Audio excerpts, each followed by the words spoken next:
Welcome to the Book Show, a celebration of reading and writers. I'm Joe Donahue. CNN anchor and chief Washington correspondent and New York Times bestselling author Jake Tapper's new thriller, The Devil May Dance, is set in the Rat Pack world of early 1960s Hollywood. In the sequel to Tapper's The Hellfire Club, the fictional New York Congressman Charlie Martyr and his zoologist wife Margaret are sucked into an investigation involving Hollywood and the mob by Attorney General Robert Kennedy. There, they mix it up with Frank Sinatra, Sammy Davis Jr., Dean Martin, and JFK's brother-in-law, Peter Lawford. Jake Tapper is the author of The Hellfire Club, which is being turned into a TV series by HBO Max, and The Outpost, which became a film released in 2020. He is the anchor of The Lead with Jake Tapper on CNN weekday afternoons from 4 to 6, and it's a great pleasure to welcome Philadelphia's own Jake Tapper to this week's book show. Hello, sir. How are you? I'm great. How are you doing? I'm glad to be back, hopefully next time in person. I remember saying to you, I hope to goodness you're working on another one, and you said you were, and here it is. And did it take you longer than you expected it? No, I had learned a lot of lessons, I think, from the first one, writing lessons, in terms of what I think Faulkner called killing your darlings, the idea of editing out stuff, even if you like it, just for the sake of narrative. And so the first one took longer. This one, I wouldn't say it was easy. Writing a novel is not easy. It was a little bit smoother of a process. And also, I have to say, in a twisted way, I benefited from the pandemic in that for the first time in an election year, I only did 2 work trips. And from April till August, I had 0 commute because I was broadcasting from home. So I actually had more time on my hands than I normally would. While I originally, before the pandemic hit, I was worried about making deadline, I actually didn't end up having a problem. You know, I didn't think about the travel aspect of it because I was going to ask you, because it seemed for the last year and a half, and I hope you take this as the compliment I mean it to be, but you were on my television all the time. And Yeah. because, look, we had a pandemic, we had a presidential election, we had an insurrection, all this stuff was going on, and there you were. And meanwhile, you get to write the book. Do you have to task yourself to say, okay, I'm going to write this much every day? That's exactly how I do it. And I'm just saying to my wife, I'm sure there are a lot of aspiring novelists listening to your show right now, and I don't think I am a better writer or a better storyteller or more creative than anyone. I think that I am a worker bee, and I think I am disciplined. And what I do is when I'm in the middle of a writing project, I make myself write every day for a minimum of 15 minutes. And that way, if at the end of the week all I did was the minimum, that's an hour 45 under my belt. That's 3 or 4 pages. It's something. So, I mean, that is just my advice for anybody who is a frustrated writer. Writers write. You need to sit down and you need to commit in the same way you would commit to keeping in touch with your mom or doing cardio 5 days a week or whatever, going to church, Right. whatever it is, whatever commitment you make that to your writing as well. You know, it seems, and back to your earlier point of that nothing about writing a novel is easy, and this is certainly is hard. But with that said, this reads to be so much fun. I can only assume that there were very fun aspects of writing it. That is 100% true. Yes, 100%. I mean, there were some frustrated weeks where I felt like I'd written myself into a corner and that sort of thing. But generally speaking, especially in the middle of the pandemic and the very nasty presidential campaign, it was nice to be able to leave 2020 America and spend some time in Hollywood in 1962 with the Rat Pack. It was enjoyable. And, one of the things about writing fiction is and nonfiction too, for that matter, is you picture things in your head and you spend so much time with those scenes that they become almost like memory. I think there's a line in Hamilton, I imagine death so much it's almost like a memory. And it's like Mm. that. I just have very vivid memories of my imagination of spending time at a restaurant with the Rat Pack, at the Hollywood sign, at the Oscars, in Vegas, etc. So yeah, I mean, it was fun to do that. Absolutely. You know, I think you and I are just about the same age. You're about a year younger, which is early 50s. And I only bring that up because The Rat Pack was sort of on the decline as we were growing up. They were, they were Yeah. making a couple of appearances with Johnny Carson and showing up on a couch every once in a while. They'd come out and sing to Dinah Shore, but the heyday had passed. So, what interested you to want to go back to a time that even that you hadn't lived through, that you weren't familiar with? Well, I mean, first of all, you're completely right. I mean, the Rat Pack had kind of descended into self caricature by the time that you and I were aware of them. Sammy Davis Jr. and Frank Sinatra and Dean Martin were more, you were more likely to see them being satirized on Saturday Night Live than you were to actually see them, at least in my experience. And they were the, later bloated versions, toupeed versions of themselves. I was inspired to write this book because when I was doing promotion for the Hellfire Club, the first book in the series, I realized, oh, this people are reading this, people are buying this. I could probably write a sequel. And around that time, I heard this crazy story that was true, which was that after campaigning their hearts out for JFK in 1960, the Rat Pack and Sinatra thought that they now enjoyed benefits. And Sinatra thought that President John F. Kennedy was going to come stay with him when Kennedy came out to California. And Sinatra had all this work done to his compound in Rancho Mirage. He had a helipad built, he had phone lines installed, he had rooms built. I mean, he really was preparing for a presidential visit. And then what happened was Sinatra's connection to the family, his closest connection to the family, Ambassador Kennedy, had a stroke in December 1961.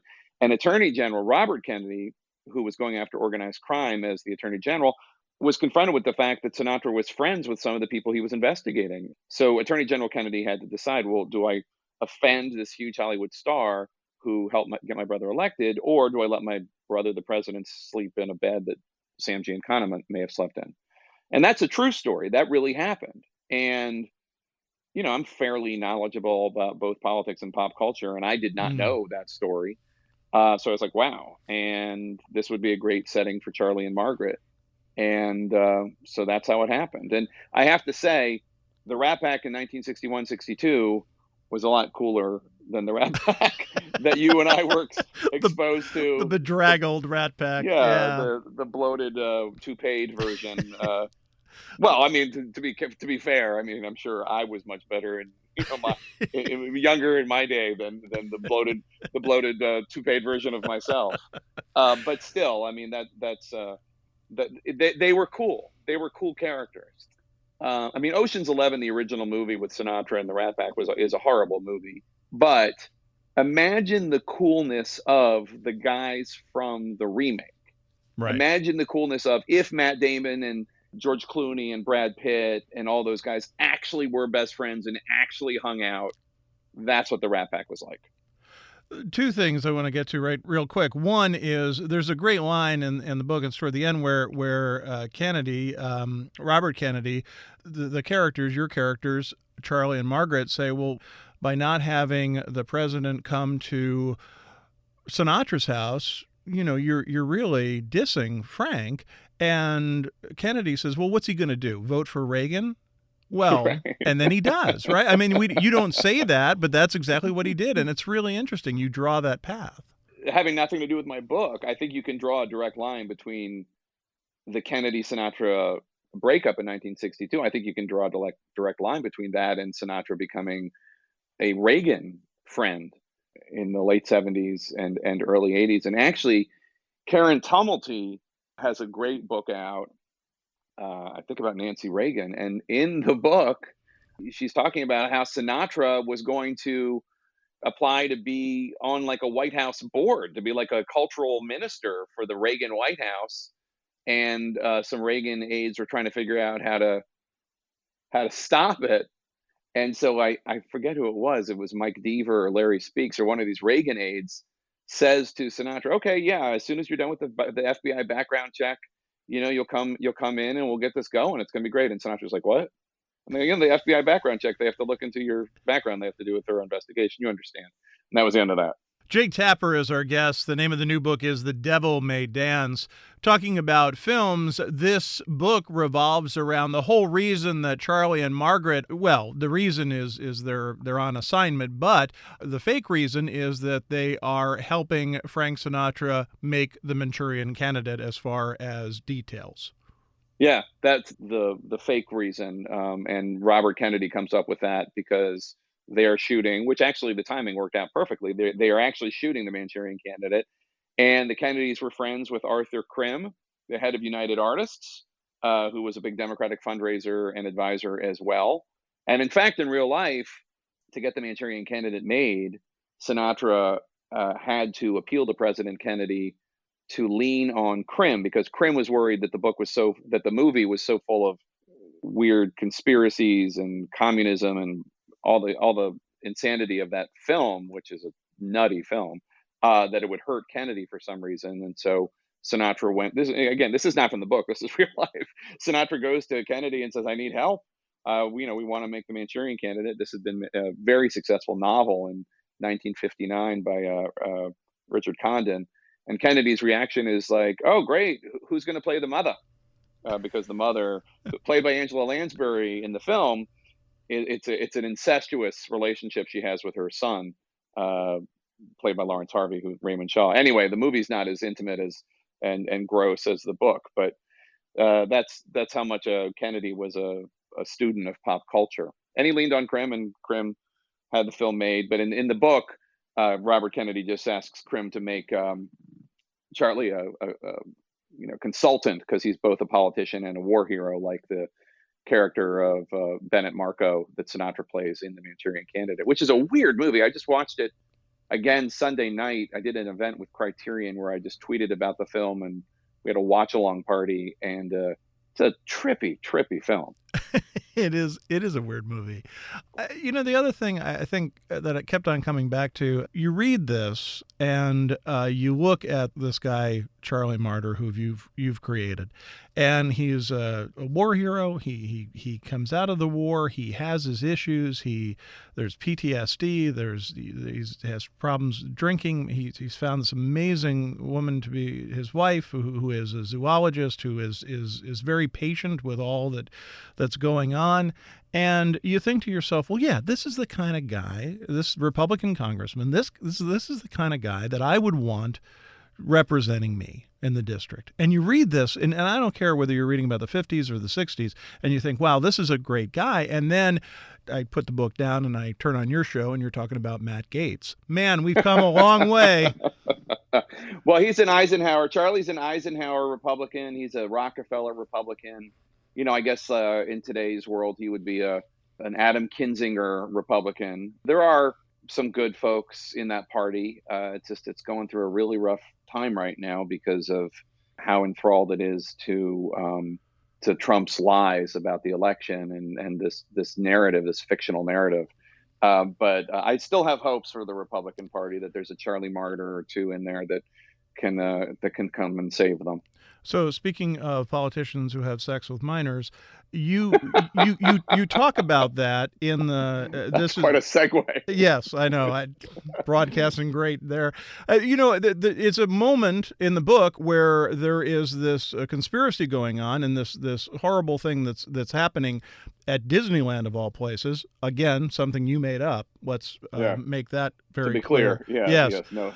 There were no orgies at Disneyland that I know of. Correct. That did not happen. But what's interesting is that and I only learned this in reading a review of your book, that there's an actual line that you use, these basically studio heads who are setting up actors so they can have sex with minors, and you actually use a line from Jeffrey Epstein. Well, it's a line that Donald Trump made about Jeffrey Epstein. Well, that's even better. From before the scandal, it's something along the lines of, it said he likes young girls even more than I do. Yeah, I mean, look, here's the thing. To write about Hollywood with any honesty is to write about how Hollywood regards women. And to write about how Hollywood regards women is to write about how they value youth, often to the point of liking 16, 17-year-old girls, not women, girls. And that is a subtext of the book. Just as it's part of the plot is, well, I don't want to ruin anything, but Margaret goes out there and she has a niece who is missing, and turns up in Hollywood, and rescuing her niece becomes one of Margaret's plot points while she's out there. Look, I mean, one of the things that's very clear about Hollywood now and Hollywood then is the casual misogyny and abuse of women. And whether we're talking about Harvey Weinstein or Hollywood stars back then. I mean, it's funny, Errol Flynn is a legend, but remember, he went to jail or he was on trial rather, for statutory rape. And like, society took his side back then. So I mean, hopefully not in too heavy-handed a way, but I mean, the idea of the exploitation of girls and women being part of the culture, period, but especially in Hollywood, is definitely part of it. And yeah, and I used the quote of Trump talking about Jeffrey Epstein just because I thought, like, things don't change. They don't. It's interesting because even the people who got away with it, like Charlie Chaplin. Yeah. During this, I mean, there's so much of the timing of these things is just so serendipitous. Like, when I was writing the book, and I'd be like, well, what happened during this era that I can play with? When I say era, I mean like from December 1961 to May 1962. That's the 6 months that I'm writing about. I just go on newspapers.com and just start reading old newspapers, and there'd be like the death of a famous lawyer who had been a lawyer who got mobsters off, and also got Charlie Chaplin off, and Errol Flynn. I mean, that just happened to be there. And there's a lot of overlap because there are a lot of scumbags in Hollywood. Well, and on that note, in writing about the Rat Pack, these are not stellar, sterling people. I mean, the moments are cringeworthy. There are many of them, and they do not live an exemplary life in any way, shape, or form. And it's interesting in two ways. Of course, one is just the actual behavior, and the other, of course, is how your characters look at this and are just like, I'm sorry, people live this way. This is how this happens, and it's quite striking. One of the challenges about writing about this era is that the casual sexism and racism was just so prevalent among the Rat Pack. Even though Sinatra was actually, a real crusader for civil rights in the 40s, 50s, and 60s, the casual racism that they would demonstrate on stage, not so much behind the scenes to Sammy Davis Jr., but on stage to Sammy Davis Jr., or just the casual misogyny and sexism when it came to women, which I don't think would surprise anybody. Not that John F. Kennedy was, winning any awards for that either. One of the challenges is to write about it while also not glamorizing it, even though glamorous people are doing it and saying it, and also making it clear that as the author, I don't approve of it. I don't think it's cool, Right. but this is how it was.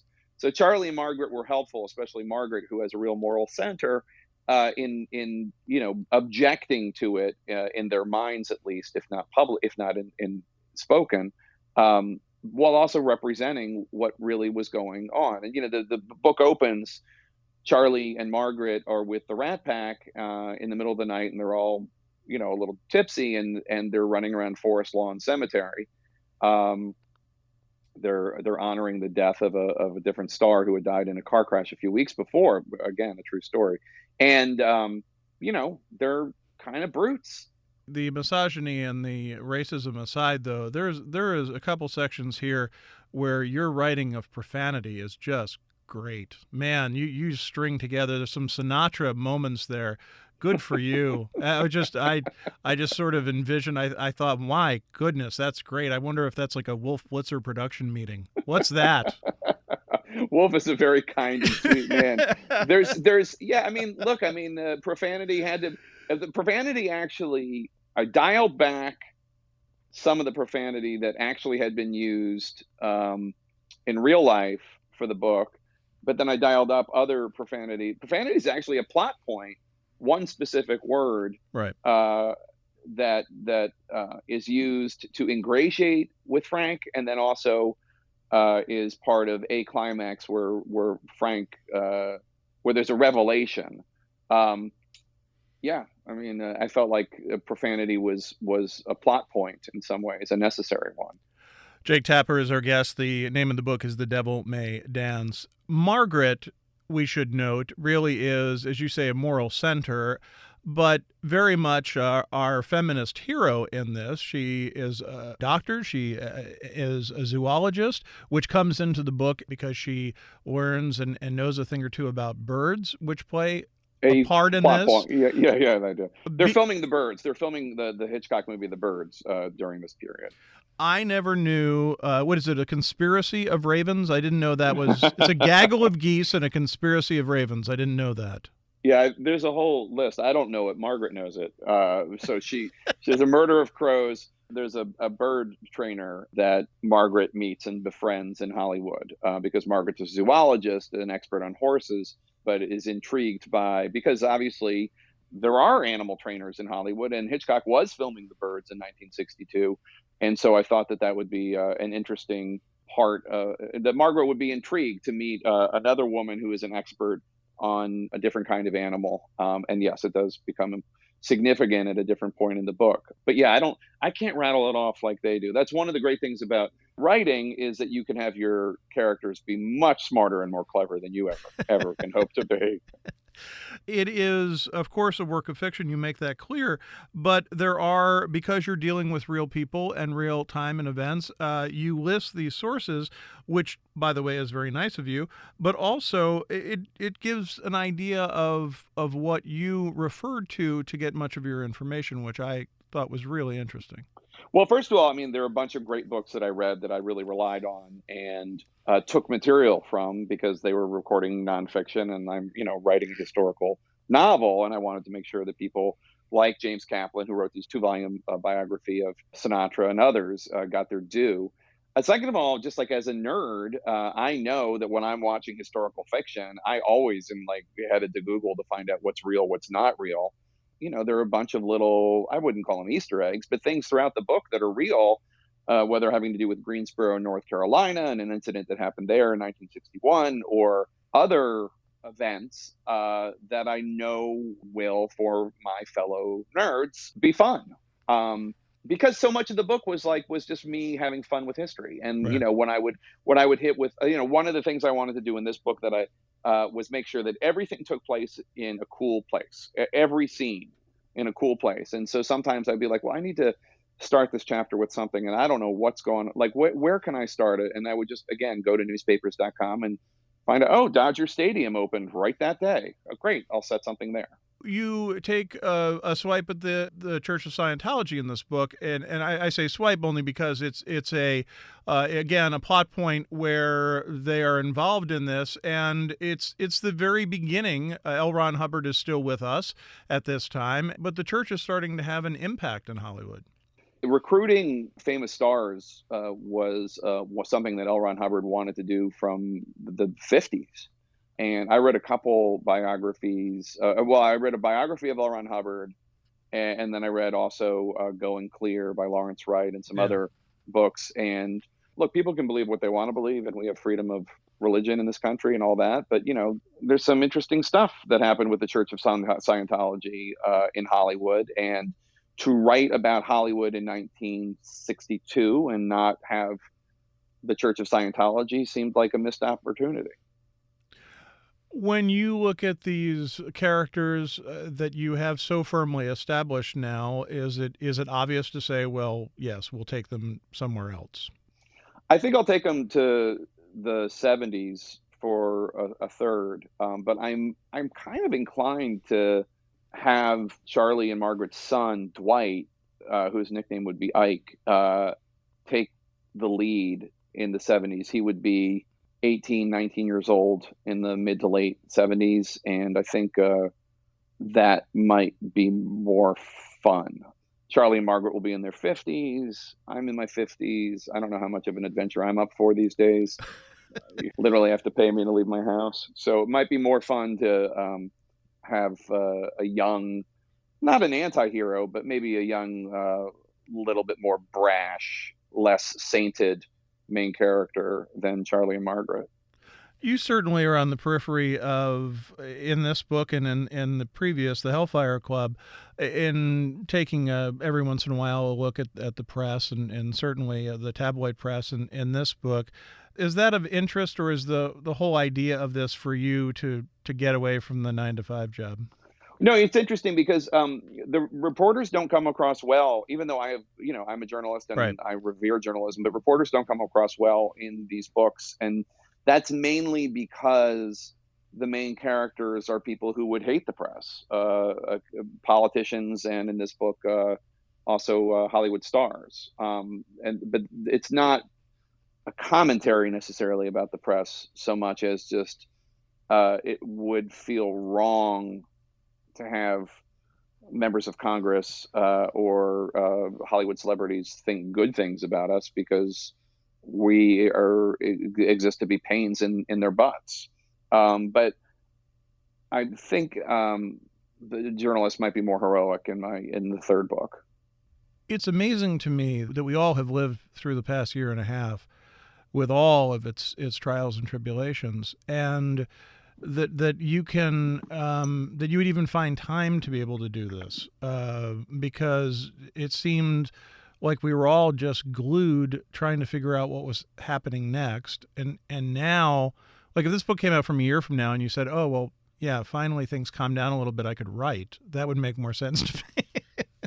It was a great escape for me, Joe. I mean, it was really just a great escape. It was just an opportunity to get away from everything. It was fun to write, and I felt like as I was writing it, like, this will be something that people can read and really have fun with. They can really enjoy, and they'll be able to escape too. And so I wouldn't say it was an altruistic venture, but I felt like people will like this. People will be able to escape. The new book is an absolute delight. It is The Devil May Dance. It is by Jake Tapper. It is a sequel to The Hellfire Club. You don't have to have read The Hellfire Club, but it wouldn't hurt. Published by Little Brown. Jake Tapper, a great pleasure to have you on the program as always. It's always great, Joe. Thank you so much. Be well. Again, Jake Tapper's new book is The Devil May Dance. It is published by Little Brown. We enjoy hearing from our listeners about our shows. You can email us at book@wamc.org. You can listen again to this or find past book shows via podcast or at wamc.org. Sarah LeDuc produces our program. Bookmark us for next week, and thanks for listening. For The Book Show, I'm Joe Donahue.